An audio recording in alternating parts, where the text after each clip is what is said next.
ये घटना लगभग 4 साल पहले हुई थी। स्प्रिंग ब्रेक के दौरान मेरी गर्लफ्रेंड एना कुछ शांत और सुकून भरा वक्त बिताना चाहती थी। वो महीनों से किसी केबिन ट्रिप के बारे में बात कर रही थी। बस कुछ दिनों के लिए कहीं गायब हो जाना चाहती थी, बिना किसी जिम्मेदारी के। उसका भाई हंटर भी स्कूल की छुट्टियों पर था, तो वो भी हमारे साथ आ गया। मैंने ऑनलाइन एक जगह ढूंढी। वो जगह घने जंगल के बीच में थी, जो सबसे ज़रूरी था, और उसकी कीमत उम्मीद से कहीं ज़्यादा कम थी। मुझे याद है मैंने कुछ पल के लिए सोचा था, फिर इसके बारे में दोबारा नहीं सोचा। हम शुक्रवार की रात को खाने के समय के आसपास वहाँ पहुँचे। वो जगह सचमुच दुनिया से कटी हुई लग रही थी। सामने के बरामदे से सड़क तक दिखाई नहीं दे रही थी, जो उस समय मुझे अच्छा लगा था। प्रॉपर्टी के एक तरफ एक बड़ी सी झोपड़ी जैसी इमारत थी, जिस पर ताला लगा हुआ था। हंटर ने एक पल के लिए ताले से खेला और कहा कि ये नया लग रहा है, जैसे हाल ही में बदला गया हो। मैंने कहा शायद मालिक वहाँ कुछ सामान रखता होगा। हमने इस बारे में ज्यादा नहीं सोचा। अंधेरा हो रहा था, इसलिए हम अंदर गए और तुरंत खाना बनाना शुरू कर दिया। वो पहली रात ठीक रही। हम बरामदे में बैठकर कुछ ड्रिंक्स लेते रहे और जल्दी सो गए। मुझे ठीक से याद नहीं कब, लेकिन कुछ देर बाद हल्की बारिश शुरू हो गई। जंगल में बहुत शोर था, जो मेरे लिए काफी हैरानी की बात थी। चारों ओर कीड़े मकोड़ों और मेंढकों की आवाज गूंज रही थी, और उसमें कुछ ऐसा था जो मुझे बहुत सुकून दे रहा था। मैं ये भी बताना चाहता हूँ कि उस रात सोने से पहले मैंने बाहर किसी बड़ी चीज के हिलने डुलने की आवाज सुनी थी। हालांकि मुझे लगा कि वो कोई हिरण होगा। उसके कुछ ही देर बाद मैं सो गया। मुझे किसी चीज के केबिन की दीवार से टकराने जैसी आवाज से नींद खुली। मुझे ठीक ठीक समय नहीं पता, मान लीजिए 2 बजे होंगे। मैं 1 मिनट के लिए बिस्तर पर जम गया। सोच रहा था कि जो मैंने सुना वो सिर्फ मेरा सपना था या नहीं। जैसे ही मैं दोबारा सोने की कोशिश करने वाला था, मैंने एक और धमक सुनी, जो बिल्कुल पहली जैसी थी। मैंने करवट बदल कर देखा कि एना जाग रही है या नहीं, लेकिन वो नहीं जाग रही थी। तो अब मुझे ही जांच करनी पड़ी। मैं सचमुच बाहर नहीं जाना चाहता था, लेकिन अगर बाहर कोई भालू घूम रहा होता तो इसके बारे में पता होना न पता होने से बेहतर था। इसलिए मैं अनिच्छा से बिस्तर से उठा और हमारी एक टॉर्च उठाई। मैं बाहर नहीं जाना चाहता था, लेकिन केबिन की खिड़कियों से बाहर का दृश्य बहुत कम दिखाई दे रहा था। इसके बावजूद मैंने इमारत के पास जमीन पर कुछ पद चिन्ह देखे, जो बेहद चिंताजनक थे। वे पद चिन्ह हमारे नहीं हो सकते थे, क्योंकि बारिश शुरू होने के बाद हम में से कोई भी केबिन से बाहर नहीं गया था, कम से कम मेरी जानकारी में तो नहीं। मुझे लगा शायद हंटर मेरी जानकारी के बिना बाहर चला गया होगा, लेकिन मुझे पूरा यकीन था कि उसने ऐसा नहीं किया होगा, जिससे स्थिति और भी डरावनी हो गई।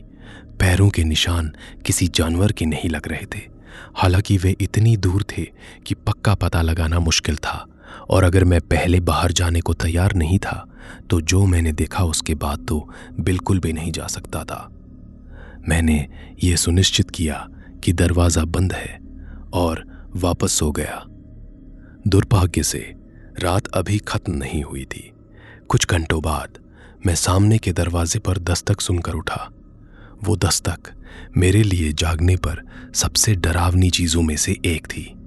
उस दस्तक का मतलब था कि कोई अजनबी बाहर था, जिससे मेरी धड़कन थोड़ी तेज हो गई। बस बहुत रात हो चुकी थी। मुझे समझ नहीं आ रहा था कि कोई सुबह 4 बजे सुनसान इलाके में एक झोपड़ी का दरवाजा क्यों खटखटा रहा होगा। उस दस्तक से एना भी जाग गई, जो मुझसे 10 गुना ज्यादा डरी हुई थी। मुझे कुछ करना ही था, इसलिए मैं दरवाजे की तरफ गया, इससे पहले कि मैं अपना परिचय दे पाता। दूसरी तरफ से एक व्यक्ति ने कहा कि वो एक वन रक्षक है और इलाके में कोई घटना हुई है, इसलिए उसे लोगों की खैरियत जानने के लिए आना पड़ा। मैंने जवाब देने से पहले थोड़ी देर रुककर सोचा, ज्यादातर डर के मारे, लेकिन ये साफ था कि उसे पहले से ही पता था कि मैं वहाँ हूँ। मैंने उससे कहा कि हम सब ठीक हैं और हमें जांच पड़ताल की ज़रूरत नहीं है और मैं बस वापस सोना चाहता हूँ। मुझे लगा कि इससे काम बन जाएगा, क्योंकि उसने कुछ भी कहने से पहले थोड़ी देर रुककर सोचा। लेकिन फिर जाने के बजाय उसने कहा कि उसे हमसे कुछ सवाल पूछने होंगे। मुझे तुरंत शक हुआ और मुझे लगभग पूरा यकीन हो गया कि दरवाजे के दूसरी तरफ खड़ा व्यक्ति किसी भी तरह का पुलिस वाला नहीं है। उसी समय हंटर भी जाग गया था और मेरे पीछे खड़ा था। मैंने उससे धीरे से कहा, पुलिस को बुला लो, मैं इस आदमी को रोक लेता हूँ। मैं उससे बहस करता रहा, बिना अपने शक को जाहिर किए। थोड़ी देर की बहस के बाद हंटर मेरे पास आया और धीरे से कहा कि पुलिस ने बताया है कि इलाके में कोई रेंजर नहीं भेजा गया है। यही तो मुझे शक था, लेकिन हंटर को सचमुच ये कहते हुए सुनकर मेरी धड़कन फिर से तेज हो गई। सुबह के 4 बज रहे थे। हम सचमुच सुनसान जगह पर थे और एक आदमी रेंजर होने का नाटक करते हुए हमारे दरवाजे पर पीटियार रहा था। मुझे नहीं पता कैसे, लेकिन ऐसा लगा जैसे बरामदे पर खड़े उस आदमी को मेरा डर महसूस हो गया हो, क्योंकि उसने अपनी आवाज़ ऊंची कर दी और दरवाजे पर और ज़ोर से पीटने लगा। मैंने उससे कहा कि मैं दरवाज़ा नहीं खोलूँगा और किसी भी सवाल का जवाब नहीं दूंगा, जिससे वो और ज़्यादा गुस्सा हो गया। वो मुझे दरवाज़ा खोलने की जिद करने लगा, उसे लात मारकर तोड़ने की धमकी देने लगा और कहने लगा कि अगर मैंने उसकी बात नहीं मानी तो मुझे गिरफ्तार कर लिया जाएगा। तभी ऐना ने उस पर चिल्लाकर कहा, दूर हट जा, जिससे मामला और बिगड़ गया। उसने दरवाजे पर लात मारना शुरू कर दिया और जब वो नहीं खुला तो वो केबिल में इधर उधर पैर फटकने लगा। मैंने ऐना को बाथरूम में जाकर खुद को बंद करने के लिए कहा और उसने वैसा ही किया। हंटर और मैंने रसोई से कुछ चाकू लिए और केबिन में उस आदमी की आवाज़ का पीछा करते हुए उसके पीछे पीछे चलने लगे। मैं बहुत डरा हुआ था, लेकिन मेरे पास लड़ाई के लिए तैयार होने के अलावा कोई चारा नहीं था। वो आदमी हमें नुकसान पहुंचाना चाहता था।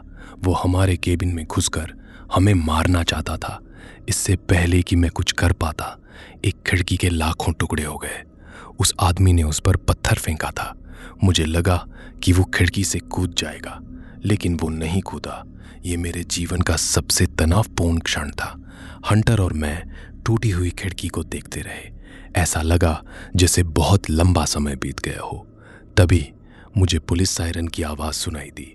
बाकी का हिस्सा मैं छोड़ देता हूँ। पुलिस ने इलाके की तलाशी ली, लेकिन चमत्कारिक रूप से उन्हें वो आदमी नहीं मिला। हंटर बहुत गुस्से में था। वो पुलिस अधिकारियों पर लगभग चिल्ला रहा था कि वो सन की उनके आने से 1 मिनट पहले ही वहां था, इसलिए वो अभी भी आसपास ही होगा। अधिकारी ने कहा कि वे कुछ नहीं कर सकते और हमें अपना सामान पैक करके चले जाने की सलाह दी। तो हमने ठीक वैसा ही किया। डर और एड्रेनलिन का असर कम होने के बाद गाड़ी चलाते हुए वहां से निकलने के बाद ही मुझे एहसास हुआ कि जो कुछ हुआ था वो वास्तव में कितना भयावह था। किसी को उस केबिन के बारे में पता होना ही इतना असंभव था। ऐसा लग रहा था जैसे उन्होंने इसकी योजना बनाई हो। और वे क्या चाहते थे, ये अपने आप में एक रहस्य था। कुल मिलाकर ये एक बेहद असहज और परेशान करने वाला अनुभव था।